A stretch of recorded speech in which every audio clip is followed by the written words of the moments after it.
Hi friends, welcome to Cognitive Edge Point. இப்போ நம்ம பார்க்கக்கூடியது என்ன அப்படின்னு பார்த்தீங்கன்னா இந்த பீரியாடிக் ப்ராப்பர்ட்டிஸில் first ionic radius and atomic radius பார்த்தோம். இப்போ நம்ம பார்க்கக்கூடியது அதனுடைய ionization enthalpy or ionisation energy. சரிங்களா? இந்த ionization enthalpy or ionisation energy அப்படிங்கிறது என்ன அப்படின்றத பார்க்கலாம். சரிங்களா?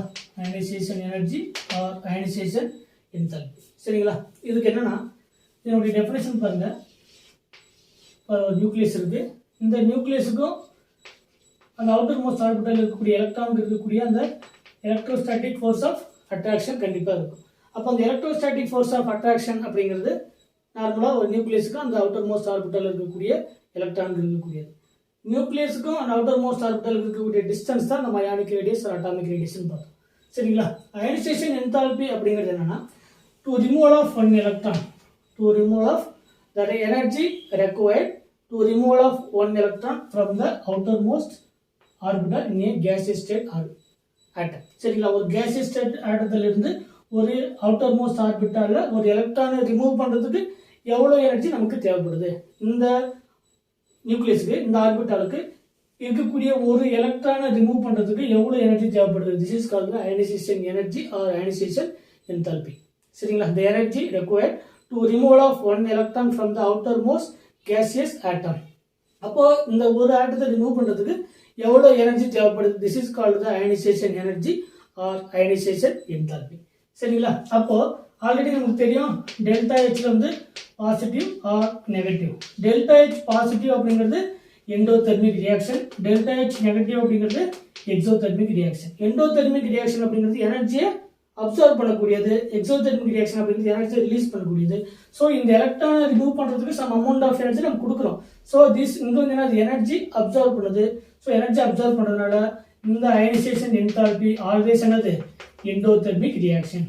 Ionisation enthalpy always endothermic reaction. இதனுடைய unit ionization enthalpy or ionization எனர்ஜியுடைய யூனிட் என்னன்னா electron volt per atom or kilojoule per mole.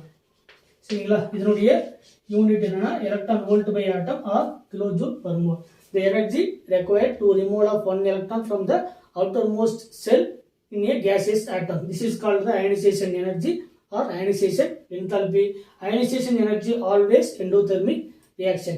Ionization energy always endothermic reaction. So ஜெனரலா பார்க்கும்போது ஒரு ஆட்டம் இருக்கு, அதனுடைய அயனைசேஷன் எனர்ஜி m பிளஸ் ஒரு எலக்ட்ரானை லாஸ் பண்ணிருக்கு. ஃபர்தரா அதனுடைய successive ionization energy m plus அதனுடைய ionisation energy m2 plus plus electron. ஃபர்தரா அதனுடைய அயனைசேஷன் எனர்ஜி பார்க்கும்போது m3 plus plus electron. So அதனுடைய சக்சசிவ் அயனைசேஷன் எனர்ஜி ஆல்வேஸ் என்னது பாசிட்டிவ். அதனுடைய அயனைசேஷன் எனர்ஜி ஆல்வேஸ் என்னது. அப்போ அதனுடைய சக்சசிவ் அயனைசேஷன் எனர்ஜி அப்படின்னு பார்த்தீங்கன்னா m3 plus m2 plus m plus. சரிங்களா? இதுதான் வந்து அதனுடைய சக்சசிவ் அயனைசேஷன் எனர்ஜி. சரிங்களா? அயனைசேஷன் எனர்ஜிக்கும் எலக்ட்ரான் அஃபினிட்டிக்கும் மேஜர் வித்தியாசம் இருக்கும். எலக்ட்ரான் அஃபினிட்டி அப்படிங்கிறது என்ன அப்படின்னு பார்த்தீங்கன்னா ஒரு எலக்ட்ரானை ஆட் பண்ணுறதுக்கு எவ்வளோ ஆட் பண்ணும்போது எவ்வளோ எனர்ஜி ரிலீஸ் பண்ணுது அப்படிங்கிறது எலக்ட்ரான் அஃபினிட்டி. அயனைசேஷன் எனர்ஜி அப்படிங்கிறது அந்த அவுட்டர் மோஸ்ட் ஆர்பிட்டல் இருக்கக்கூடிய ஒரு எலக்ட்ரானை ரிமூவ் பண்ணுறதுக்கு எவ்வளோ எனர்ஜி நம்ம கொடுக்குறோம், அது என்னது அந்த ionization energy or ionization enthalpy. இது அதனுடைய சக்சசிவ் அயனைசேஷன் எனர்ஜி. சரிங்களா? இப்போ அடுத்தது என்ன தெரிஞ்சுக்கணும் அப்படின்னு பார்த்தீங்கன்னா அந்த பீரியட்ல, சரிங்களா, அதனுடைய லெஃப்ட் டு ரைட் பீரியட்ல போகும்போது அதனுடைய எஃபெக்டிவ் நியூக்ளியர் சார்ஜ் ஆகும் இன்க்ரீஸ் ஆகும். டாப் டு பாட்டம் வரும்போது அதனுடைய சைஸ் வந்து இன்க்ரீஸ் ஆகும். எஃபெக்டிவ் நியூக்ளியர் சார்ஜ் இன்க்ரீஸ் ஆகும்போது அந்த நியூக்ளியஸ்க்கும் அவுட்டர் மோஸ்ட் ஆர்பிட்டலுக்கு இருக்கக்கூடிய எலக்ட்ரோஸ்டாட்டிக் ஃபோர்ஸ் ஆஃப் அட்ராக்ஷன் அதிகமாகும். ஸோ அந்த அட்ராக்ஷன் அதிகமாக இருக்கும்போது அங்கே இருக்கக்கூடிய எலக்ட்ரானை ரிமூவ் பண்ணுறதுக்கு we need high amount of energy. அந்த எலக்ட்ரானை ரிமூவ் பண்ணணும் அப்படின்னா நம்ம அதிகமான எனர்ஜியை கொடுக்கணும். ஸோ எஃபெக்டிவ் நியூக்ளியர் சார்ஜ் இந்த பீரியடில் இன்க்ரீஸ் ஆகுறதுனால அதனுடைய அயனைசேஷன் எனர்ஜி என்ன ஆகுது, அயனைசேஷன் எனர்ஜி இன்க்ரீஸ் ஆகுது. சரிங்களா? அப்போ இந்த எலக்ட்ரானை இந்த எஃபெக்டிவ் நியூக்ளியர் சார்ஜ் வந்து இன்க்ரீஸ் ஆக இந்த அயனைசேஷன் எனர்ஜியும் இன்க்ரீஸ் ஆகும். ஏன்னா இந்த எஃபெக்டிவ் நியூக்ளியர் சார்ஜ் அப்படிங்கிறது இந்த நியூக்ளியஸுக்கும் அவுட்டர் மோஸ்ட் ஆர்பிட்டலுக்கு இருக்கக்கூடிய அந்த எலக்ட்ரோஸ்டாட்டிக் ஃபோர்ஸ் ஆஃப் அட்ராக்ஷன் அதிகமாக இருந்தால் நம்ம அந்த எலக்ட்ரானை ரிமூவ் பண்ணுறது கஷ்டம். ஸோ அயனைசேஷன் எனர்ஜி அப்படிங்கிறது அந்த எலக்ட்ரானை ரிமூவ் பண்ணுறதுக்கு எவ்வளோ எனர்ஜியை கொடுக்கணும் அப்படின்னா நம்ம அதிகமான எனர்ஜியை கொடுத்தா தான் அந்த எலக்ட்ரான் வெளியே போகும். So effective nuclear charge directly related to the ionization enthalpy. Effective nuclear charge directly related to the ionization enthalpy. ரெண்டாவது, இந்த down the group top to bottom வரும்போது அதனுடைய சைஸ் வந்து இன்க்ரீஸ் ஆகுது. ஸோ சைஸ் வந்து இன்க்ரீஸ் ஆகுறதுனால அந்த எஃபெக்டிவ் நியூக்ளியர் சார்ஜ் வந்து டிக்ரீஸ் ஆகுது. ஆக்சுவலாக பார்த்தீங்கன்னா இந்த நியூக்ளியஸுக்கும் இந்த அவுட்டர் மோஸ்ட் ஆர்பிட்டல் இருக்கக்கூடிய எலக்ட்ரானுக்கும் இருக்கக்கூடிய டிஸ்டன்ஸ் அதிகம். ஸோ டிஸ்டன்ஸ் அதிகமாக இருந்தால் அந்த எலக்ட்ரானை ரிமூவ் பண்ணுறது நமக்கு ஈஸி. ஏன்னா electrostatic force of attraction compare to the smaller size. இதை கம்பேர் பண்ணும்போது இதுக்கு எலக்ட்ரோஸ்டாட்டிக் ஃபோர்ஸ் ஆஃப் அட்ராக்ஷன் அதிகம். ஸோ அயனைசேஷன் எனர்ஜி அதிகம். ஏன்னா ரிமூவ் பண்ணுறதுக்கு we need high amount of energy. இங்கே டிஸ்டன்ஸ் அதிகமாக இருக்கிறதுனால இந்த அவுட்டர் மோஸ்ட் ஆர்பிட்டலுக்கு எலக்ட்ரானுக்கு இருக்கக்கூடிய எலக்ட்ரோஸ்டாட்டிக் ஃபோர்ஸ் ஆஃப் அட்ராக்ஷன் இருக்கும், பட் கம்மியாக இருக்கும். ஸோ இந்த எலக்ட்ரானை ரிமூவ் பண்ணுறது நமக்கு easy. So size inversely related to the ionization energy. So size அதிகமாக இருந்தால் அயனைசேஷன் எனர்ஜி கம்மியாக இருக்கும். சரிங்களா? ஏன்னா எலக்ட்ரான் ரிமூவ் பண்ணுறது ஈஸி. ஸோ டவுன் த குரூப்பில் அதனுடைய ionisation energy decrease. Down the குரூப்பில் அதனுடைய அயனைசேஷன் எனர்ஜி டிக்ரீஸ் ஆகுது. பீரியடில் அதனுடைய அயனைசேஷன் எனர்ஜி இன்க்ரீஸ் ஆகுது. அதுக்கான எக்ஸாம்பிள்ஸ் நம்ம பார்க்கலாம். சரிங்களா? அதுக்கு முன்னாடி இன்னும் சில இம்பார்ட்டன்ட் பாயிண்ட் தெரிஞ்சுக்க வேண்டியது என்னன்னா, அதனுடைய எலக்ட்ரானிக் கான்ஃபிகரேஷன். இந்த எலக்ட்ரானிக் கான்ஃபிகரேஷனில் அந்த கான்ஃபிகரேஷன் ஆஃப் ஃபில்டு கான்ஃபிகரேஷனாக இருந்தாலும் சரி, இல்லை ஃபுல்லி ஃபில்டு கான்ஃபிகரேஷனாக இருந்தாலும் சரி. சரிங்களா? ஃபுல்லி ஃபில்டு கான்ஃபிகரேஷனாக இருந்தாலும் சரி, அதுக்கு we need high amount of energy. So ionization energy increase ஆகும். ஏன்னா ஆஃப் ஃபில்டு கான்ஃபிகரேஷனோ ஃபுல்லி ஃபில்டு கான்ஃபிகரேஷனோ more stable configuration. Most for எக்ஸாம்பிளுக்கு NS2 NP3 or NS2 NP6. சரிங்களா? Or NP6 ND10 or NP3 ND5. இந்த மாதிரி அதனுடைய ஆஃப் ஃபில்டு கான்ஃபிகரேஷனாக இருந்தாலும் சரி, இல்லை ஃபுல்லி ஃபில்டு கான்ஃபிகரேஷனாக இருந்தாலும் சரி, இந்த மாதிரி இருக்கும்போது அதனுடைய ஸ்டெபிலிட்டி அதிகம். ஸோ ஸ்டெபிலிட்டி அதிகம் அப்படின்னா அது என்ன பண்ணாது, ஈஸியாக ஒரு எலக்ட்ரானை லாஸ் பண்ணவோ இல்லை கெயின் பண்ணவோ நடக்காது. சரிங்களா? நடக்கும். we need a high amount of energy. So இந்த ஆஃப் ஃபில்டு கான்ஃபிகரேஷனாக இருந்தாலும் சரி, இல்லை ஃபுல்லி ஃபில்டு கான்ஃபிகரேஷனாக இருந்தாலும் சரி, we need high amount of energy. So இதுக்கு அயனைசேஷன் எனர்ஜி எப்போவுமே ரொம்ப ரொம்ப அதிகம். நெக்ஸ்ட் பார்த்தீங்கன்னா பெனட்ரேஷன் பவர். அடுத்து என்னது? Penetration power. இந்த பெனட்ரேஷன் பவர் எதுக்கு அதிகம்னு பார்த்தீங்கன்னா, நியூக்ளியஸ்க்கு க்ளோஸாக இருக்கக்கூடிய எஸ் ஆர்பிட்டாலுக்கு அதனுடைய பெனட்ரேஷன் பவர் அதிகம். ஸோ அதனுடைய பெனட்ரேஷன் பவர் ஆர்டர்னு பார்த்தீங்கன்னா S greater than P greater than D greater than F. இது அதனுடைய பெனட்ரேஷன் இருக்கக்கூடிய ஆர்டர். சரிங்களா? இது இந்த அயனைசேஷன் எனர்ஜி ஆர் அயனைசேஷன் என்தால்பியில் வரக்கூடிய important key. So left to right போகும்போது அதனுடைய அயனைசேஷன் எனர்ஜி இன்க்ரீஸ் ஆகுது. Due to the effective nuclear charge also increases. Then top to bottom வரும்போது டவுன் த குரூப்ல the ionization energy decreases due to the size is increases. அடுத்தது most important examples பார்க்கலாம். அடுத்து hydrogen and helium. இந்த helium அப்படிங்கிறது noble gas configuration. இந்த noble gas configuration அப்படிங்கிறது most stable configuration. சரிங்களா? Noble gas helium, neon, argon, krypton, xenon எல்லாமே most stable configuration. So இந்த பீரியாடிக் டேபிளில் ஹையஸ்ட் அமௌண்ட் ஆஃப் எனர்ஜி, அதாவது ஹை அயனைசேஷன் எனர்ஜி இருக்கக்கூடியதுன்னு பார்த்தீங்கன்னா இந்த ஹீலியத்துக்கு தான் high ionisation potential or high ionisation energy. Due to the என்னது சைஸும் ரொம்ப ரொம்ப சின்னது, அதுவும் இல்லாமல் மோர் ஸ்டேபிள் கான்ஃபிகரேஷன். சரிங்களா? இது அதுவும் இல்லாமல் பெனட்ரேஷன் பவர் அதிகம். ஏன்னா நியூக்ளியஸ் க்ளோஸாக இருக்கக்கூடிய இந்த ஹீலியத்தினுடைய 1s2. இந்த 1s2 அப்படிங்கிறது ஹீலியத்துக்கு ரொம்ப ரொம்ப, அதாவது நியூக்ளியஸ்க்கு ரொம்ப ரொம்ப பக்கத்தில் இருக்கக்கூடியது. ஸோ பெனட்ரேஷன் பவரும் ரொம்ப ரொம்ப அதிகம். Already more stable configuration. So இந்த ஹீலியத்துக்கு தான் இருக்கிறதுலே இந்த பீரியாடிக் டேபிளில் highest amount of energy needed இந்த அயனைசேஷன் எனர்ஜி. சரிங்களா? அடுத்தது lithium, beryllium, boron, carbon, nitrogen, oxygen, fluorine, neon. சரிங்களா? இதுக்கு எதுக்கு அயனைசேஷன் எனர்ஜி ஆர்டர் நம்ம கண்டுபிடிக்கும். ஆல்ரெடி தெரியும் நியான் வந்து நோபல் கேஸ் கான்ஃபிகரேஷன். ஸோ இதுக்கு என்னது, அதனுடைய அயனைசேஷன் எனர்ஜி அதிகம். அதுவும் இல்லாமல் ஆல்ரெடி என்ன பார்த்துருப்போம், இந்த எஃபெக்டிவ் நியூக்ளியர் சார்ஜ் இன்க்ரீஸ் ஆக அதனுடைய ionisation energy also increases. General trend படி பார்க்கும்போது இதனுடைய ஆர்டர் என்னன்னா, இதுதான் அதனுடைய ஆர்டர். சரிங்களா? இது எக்ஸ்பெக்டட் ஆர்டர். சரிங்களா? இது என்ன ஆர்டர்? Expected order. ஏன்னா அப்படின்னு பார்த்தீங்கன்னா ஜென்ரலாக பீரியட்ல அதனுடைய எஃபெக்டிவ் நியூக்ளியர் சார்ஜ் வந்து இன்க்ரீஸ் ஆகுது. எஃபெக்டிவ் நியூக்ளியர் சார்ஜ் இன்க்ரீஸ் ஆகுனா அதனுடைய ionisation potential or ionisation energy increase ஆகுதுன்னு பார்த்துருப்போம். சரிங்களா. ஏன்னா லித்தியம் அட்டாமிக் நம்பர் 3லிருந்து 10 வரைக்கும் போகும்போது இது நோபல் கேஸ் கான்ஃபிகரேஷன். ஸோ இந்த பீரியடில் அதனுடைய எஃபெக்டிவ் நியூக்ளியர் சார்ஜ் இன்க்ரீஸ் ஆகிறதுனால அதனுடைய ionisation energy also increases. So this is the expected order இதுதான். பட் ரியாலிட்டியில் இது இல்லை expected order. But reality order என்ன அப்படின்னு பார்க்கும்போது இங்கே பாருங்க beryllium 1s2 2s2. So this is the fully filled orbital. This is the fully filled orbital. Boron வந்து இல்லை, ஏன்னா 1s2 2s2 2p1. அடுத்து நைட்ரஜன் பார்த்தீங்கன்னா ns2 np3. ஜென்ரலாக பார்த்தீங்கன்னா ns2 np3. சரிங்களா. 1s2 2s2 2p3. ஸோ இதுக்கு 5 எலக்ட்ரான் இருக்கிறதுனால இது p3 இருக்கிறதுனால ஆஃப் ஃபீல்டு கான்ஃபிகரேஷன். நைட்ரஜன் கிடையாது, இது ஆஃப் ஃபீல்டு கான்ஃபிகரேஷன்.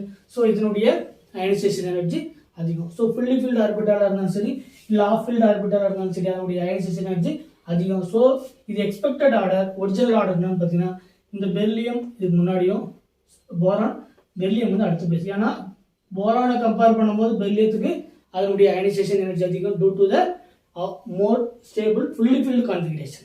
சரிங்களா. அடுத்து ஆக்சிஜன் அண்ட் நைட்ரஜனை கம்பேர் பண்ணும்போது நைட்ரஜன் வந்து half filled configuration. So this is the more stable configuration compare to the oxygen. So oxygen and நைட்ரஜனை கம்பேர் பண்ணும்போது நைட்ரஜனுக்கு we have high amount of energy. So ionization energy அதிகம்.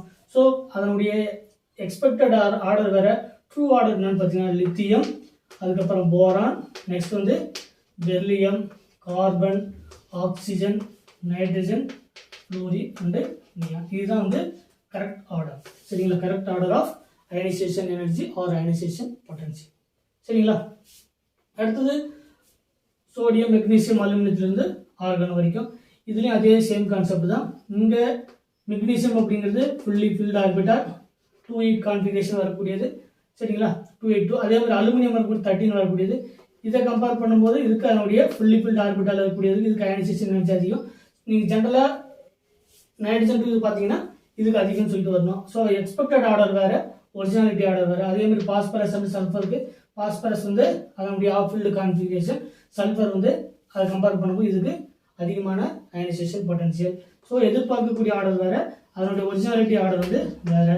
Magnesium, silicon, then sulphur, then phosphorus, chlorine and argon.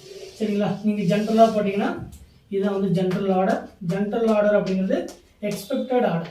சரி, expected ஆர்டரும் அதனுடைய original order அல்லது true order. சரிங்களா. இது ரெண்டும் வேறு வேறு. சரிங்களா. ஏன்னா due to the fully filled configuration and half filled configuration more majority. சரிங்களா. ஏன்னா ஃபுல்லி ஃபில்டு ஆர்பிட்டாலுக்கும் ஆஃப் ஃபீல்டு ஆர்பிட்டாலுக்கும் we need high amount of energy and ionization potential அதிகம். சரிங்களா. அடுத்தது 13th குரூப்புக்கு. சரிங்களா. 13th குரூப் ஃபேமிலி பார்க்கும்போது boron, aluminium, gallium and indium gallium. இதுக்கு அதனுடைய ஆர்டர்னு பார்த்தீங்கன்னா ஜிக்ஜாக் ஆர்டர். சரிங்களா. இங்கே boron, aluminium, gallium, indium, thallium. இதுதான் அதனுடைய ஆர்டர். சரிங்களா. இந்த கேலியத்துக்கு இருக்கக்கூடியது டிரான்சிஷன் கான்ட்ராக்ஷன். டிரான்சிஷன் எலமெண்ட்ஸில் வரக்கூடிய அந்த கான்ட்ராக்ஷன் இருக்குது. சரிங்களா. இங்கே தாலியத்தில் இருக்கக்கூடியது லாந்தரைடு கான்ட்ராக்ஷன். சரிங்களா. இந்த கான்ட்ராக்ஷன் இருக்கிறதுனால இதில் டிரான்சிஷன் எலமெண்ட்ஸோடைய கான்ட்ராக்ஷனும் இதில் லாந்தரைடுடைய கான்ட்ராக்ஷன் இருக்கிறதுனால அதனுடைய சைஸ் வந்து கம்மி. சைஸ் கம்மியாக இருக்கிறதுனால அதனுடைய அயனைசேஷன் எனர்ஜி அதிகம். ஸோ இந்த ஆர்டர் படி பார்த்தீங்கன்னா இந்த சைஸ் ஆர்டர் படி பார்த்தீங்கன்னா எக்ஸ்பெக்டட் ஆர்டர் வந்து வேறு, அதனுடைய ஒரிஜினல் ஆர்டர் வந்து வேறு. ஒரிஜினல் ஆர்டர்னா இதுதான் அதனுடைய ஒரிஜினல் ஆர்டர். ஃபர்ஸ்ட் இருக்கக்கூடியதுக்கு போரான், அதுக்கப்புறம் இருக்கக்கூடியதுக்கு thallium due to the lanthanide contraction, அதுக்கப்புறம் gallium due to the transition element contraction, next one aluminium, next one indium. இதுதான் வந்து என்னது perfect order of ionisation potential இந்த 13th குரூப். சரிங்களா. அடுத்தது 14th குரூப் பார்க்கும்போது calcium, silicon, germanium, tin and lead வரும்போது இந்த ரெண்டும் மட்டும் ரீப்ளேஸ் ஆகுது due to the lanthanide contraction. So carbon, அதுக்கப்புறம் வரக்கூடியது இருக்கிறது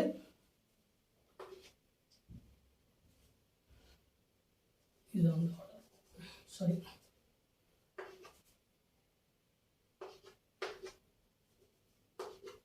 அடுத்தது கார்பன், சிலிக்கான், ஜெர்மானியம், அதுக்கப்புறம் லெட்டு, அதுக்கப்புறம் சரிங்களா. இதுதான் அதனுடைய ஒரிஜினல் ஆர்டர். ஸோ இந்த அயனைசேஷன் பொட்டன்ஷியலில் கேட்கக்கூடியது என்னென்னா first ionisation energy, second ionisation energy, அதே மாதிரி அவங்க கேட்கக்கூடிய ஃபார் எக்ஸாம்பிள் எடுத்துக்கலாம். For example nitrogen and oxygen. நைட்ரஜனுடைய atomic number 7, so 1s2 2s2 2p3. அதே மாதிரி ஆக்சிஜன் பார்க்கும்போது இது நைட்ரஜனுக்கு, இது ஆக்சிஜன் பார்க்கும்போது அதனுடைய atomic number 8, 1s2 2s2 2p4. இப்போ இதுக்கு இந்த ரெண்டுத்தையும் கம்பேர் பண்ணும்போது நைட்ரஜன் அண்ட் ஆக்சிஜனுக்கு which one is first ionisation energy எதுக்கு அதிகம்னு கேட்டிருக்காங்க. இப்போ நைட்ரஜன் அண்ட் ஆக்சிஜன் கம்பேர் பண்ணும்போது which one is more ionisation energy, அதாவது ஃபர்ஸ்ட் அயனைசேஷன் எனர்ஜி எதுக்கு அதிகம் அப்படின்னு கேட்கும்போது நைட்ரஜன் வந்து half filled configuration. So half filled configuration இருந்தால் இந்த நைட்ரஜன் கிரேட்டர் தென் ஆக்சிஜன். இது எப்போ ஃபர்ஸ்ட் அயனைசேஷன் எனர்ஜி 1, ஏன்னா இது ஆஃப் ஃபீல்டு கான்ஃபிகரேஷன், இது ஃபுல்லி ஃபீல்டு கான்ஃபிகரேஷன். சரி, இது ஆஃப் ஃபீல்டு கான்ஃபிகரேஷன், இங்கே ஆஃப் ஃபீல்டு கான்ஃபிகரேஷன் கிடையாது. ஏன்னா P4 Pயில் வந்து 4 எலக்ட்ரான் இருக்குது, அந்த ஒரு எலக்ட்ரான் ரிமூவ் பண்ணுறது ஈஸி. இங்கே ஆஃப் ஃபீல்டு கான்ஃபிகரேஷன் இருக்குது, ஸோ இதிலிருந்து ஒரு எலக்ட்ரானை ரிமூவ் பண்ணுறது ரொம்ப ரொம்ப கஷ்டம். இதே செகண்ட் அயனைசேஷன் எனர்ஜின்னு கம்பேர் பண்ணும்போது ஒரு எலக்ட்ரான் வெளியில் போயிட்டால் இது ஆஃப் ஃபீல்டாக மாறிடும், இங்கே 2p2 மாறிடும். ஸோ இது அப்போ ஆஃப் ஃபீல்டு கான்ஃபிகரேஷனாக மாறிடுது, இது ஆஃப் ஃபீல்டு கான்ஃபிகரேஷனாக கிடையாது. ஸோ செகண்ட் அயனைசேஷன் எனர்ஜின்னு பார்க்கும்போது ஆக்சிஜன் கிரேட்டர் தென் நைட்ரஜன், இது ionisation energy, second ionisation energy. சரிங்களா? இந்த மாதிரி ஆக்சிஜன் சல்ஃபர், சரிங்களா, நைட்ரஜன் பாஸ்பரஸ், அடுத்தடுத்த கார்பன் நைட்ரஜன், பெர்லியம் போரான், இந்த மாதிரி அடுத்தடுத்த இது கேட்கக்கூடியது ஃபர்ஸ்ட் அயனைசேஷன் எனர்ஜி எதுக்கு அதிகம், செகண்ட் அயனைசேஷன் எனர்ஜி எதுக்கு அதிகம், சரிங்களா? அந்த மாதிரி கேட்கக்கூடிய கொஸ்டின்ஸ் எல்லாமே இந்த அயனைசேஷன் எனர்ஜி ஆர் அயனைசேஷன் பொட்டன்ஷியலில் வரக்கூடிய இம்பார்ட்டன்ட் ஏரியா. சரிங்களா? அடுத்தது எலக்ட்ரான் அஃபினிட்டினா என்ன அப்படிங்கிறத